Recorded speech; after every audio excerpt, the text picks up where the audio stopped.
देखा था, ठीक है ना? समझ आया यहां तक सबको? ये ग्राफिन फॉलिकल के अंदर जो मैंने कहा बेटा, ये जो एक्सटर्नल लेयर है इसी का कहते हैं मेम्ब्रेना ग्रैन्युलोसा। इस मेम्ब्रेना ग्रैन्युलोसा में दो लेयर्स होंगे, एक इंटरनल होगा, एक एक्सटर्नल होगा। इंटरनल को कहते हैं थीका इंटरनल और एक्सटर्नल को कहते हैं थीका एक्सटर्नल। समझ रहे? और ये जो कैविटी है इसके अंदर, इस कैविटी को क्या कहेंगे बेटा? एंट्रम कहते हैं। और इस कैविटी के अंदर या एंट्रम के अंदर जो लिक्विड या फ्लूइड होता है, उस फ्लूइड को क्या कहते हैं? लिकर फॉलिक्यूली। वो अलग से हमने स्ट्रक्चर इसका बनाया हुआ है, ठीक है ना? और ये जो मैस यहाँ पे है, जो मेम्ब्रेना ग्रैन्युलोसा को इस स्ट्रक्चर के साथ, this structure is called discus proligerus.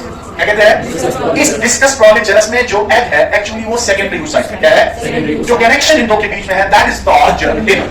क्या कहते हैं? या कोम्यूलस फोरस। कोम्यूलस। अब इसके बाद क्या होगा? ठीक है बेटा, यही वो पॉइंट है।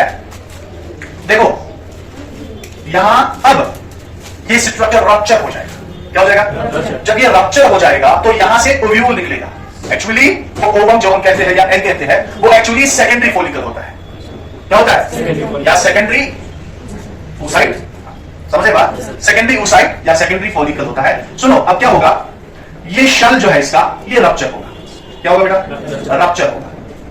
और रप्चर होने के बाद ये स्ट्रक्चर को हम यूजुअली कॉर्पस ल्यूटियम कहते हैं। क्या कहते हैं? लेकिन ये कॉर्पस ल्यूटियम के तीन अलग अलग स्टेज होते हैं। अब यहां से इस ओव्यूल का निकलना अलॉन्ग विद दिस डिस्कस प्रॉलीजेनस, जो इसके लेयर्स होते हैं, बाद में अलग से हमने बताना है, कोरोना, रेडिएटा, जूना, पेल्यूसिला, यानी कि इस एग का स्ट्रक्चर देखना। अब यहां ओवरी के अंदर है, एग पे नहीं आगे। एग की बात तब करेंगे हम जब गैमेटोजेनेसिस पे आ जाएंगे, ठीक है ना? सो इसमें ये लेयर्स इसके साथ ही होंगे, सिर्फ ग्रैन्युलोसा, मेम्ब्रेना ग्रैन्युलोसा अटैच हो गया।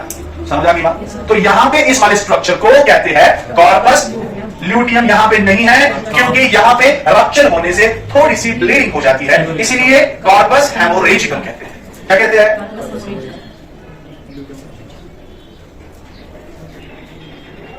हेमोरेजिकम। कॉर्पस हेमोरेजिकम। कॉर्पस हेमोरेजिकम ये कॉर्पस ल्यूटियम के ही तीन स्टेजेस है। पहला वाला स्टेज जब ये रप्चर हो जाता है और वहां से ओव्यूल निकलता है, this shell is called corpus haemorrhagicum. Blood के साथ इसकी रिलेशन है। और यहां पे जो स्ट्रक्चर निकला बेटा, ये एक्चुअली क्या है? Secondary oocyte। क्या है? Secondary oocyte। समझ आ गई बात? और इस वाली प्रोसेस को जब ग्राफिन फॉलिकल से ये ओव्यूल या सेकेंडरी oocyte बाहर निकलता है, इसी चीज को हम ओव्यूलेशन कहते हैं। क्या कहते हैं बेटा?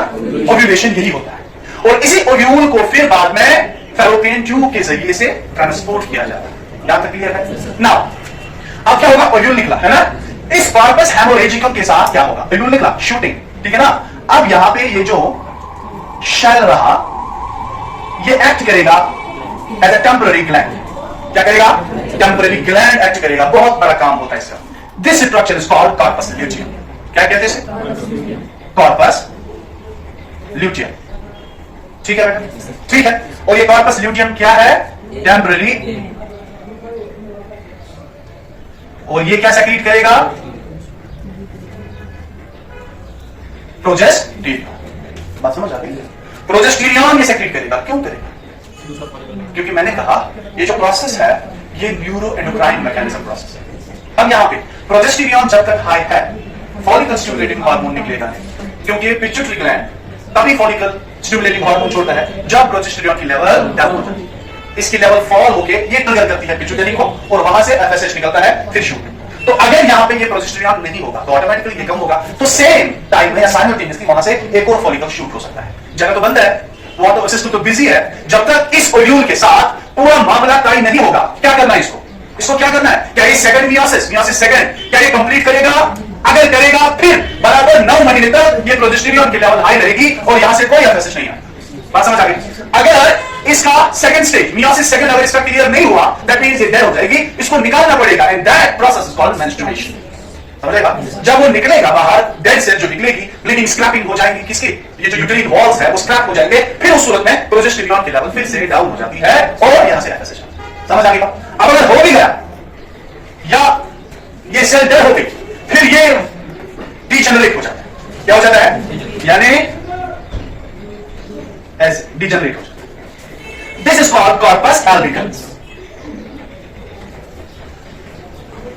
क्लियर बेटा? ये ड्रामा है जो ओवरी के अंदर चलता है। अब आप इनको रिलेट करो, कब क्या हो रहा है? एफएसएच आया, इनमें से एक सेल, वरना ये सारी सेल्स यहां पे अरेस्ट है मियोसिस फर्स्ट के मेटाफेज के। इस पर डिटेल में बात करेंगे कि हम क्या हो रहा है, कौन सी प्रोसेस में, कौन से स्टेज में इनको रोका जा रहा है, वो अगली क्लास में हम बात करेंगे जब हम गेमेटोजेनेसिस स्टार्ट। तो फॉलिकल ये सारा मामला जो है ये हार्मोनल इन्फ्लुएंस के अंडर है।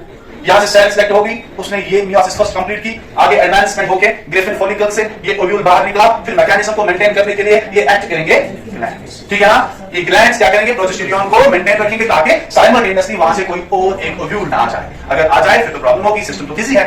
यहां तक क्लियर हो गया। ये तो ओवरी का फंडा है।